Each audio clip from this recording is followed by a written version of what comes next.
I want to tell you about a trick of shaitan.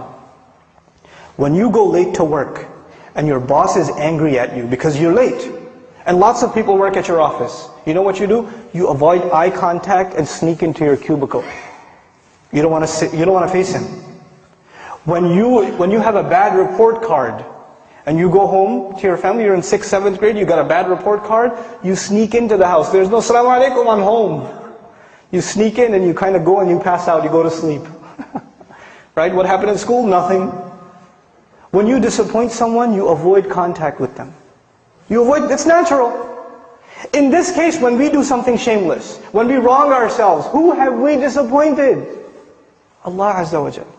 We've disappointed Allah. So naturally, shaitan takes advantage of this. He comes to you and me and he says, you're going to go pray now, you hypocrite? You do this shameless thing, you do this and that, and now you want to go attend a class? Now you want to go do, ibadah? You should be, you're such a two-faced person. So this person says to themselves, yeah, I shouldn't go pray because I'm two-faced. Shaitan takes advantage. He distances you from Allah. And we're embarrassed to go before Allah Azza wa Jal. But the true muttaq, he does something wrong. He does something wrong. And immediately what does he do? He remembers Allah. Dhakarullah. There's not even fa, no thumma, nothing. Dhakarullah, immediately. فَاسْتَغْفَرُوا لِذُنُوبِهِمْ. Then they asked Allah to forgive for their sins. And the word for sins here, dhunub, comes from dhanab actually, a tail. That which you're not proud of. That which humiliates you. Something you did that you're not proud of. And they ask Allah to forgive those embarrassing things that they did. وَمَنْ يَغْفِرُ الذُّنُوبَ إِلَّا اللَّهِ. Who's going to forgive sins if not Allah? Who are you going to go to? Where else you got to go? Who knows the things that you and I have done wrong except ourselves and Allah?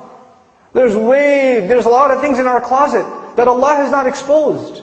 And only Allah knows, and we have to find the time to ask Allah to forgive. This is the main attribute of people that are described that enter Jannah. أُولَٰئِكَ لَهُمْ جَنَّاتٌ تَجْرِي مِنْ تَحْتِهَا الْأَنْهَارُ. The ayat are coming.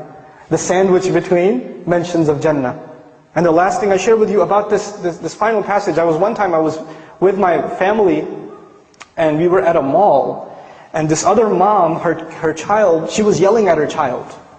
This mother was yelling at her child. And the kid's crying his head off. And she even gave him a little, But you know where the child went? After he even got hit and yelled at? He's still holding on to the mother. He's not letting go. Everywhere else around, there are these ugly, gigantic strangers. He doesn't want to deal with them. Even if she's angry, even if she's disappointed, even if she's upset, his whole world, his whole shelter, his whole protection, where is he going to go except his mother? And it made me think, subhanallah, when you and I sin, when you and I disobey Allah, where are we going to go? Where else is there to go? Who do we turn to?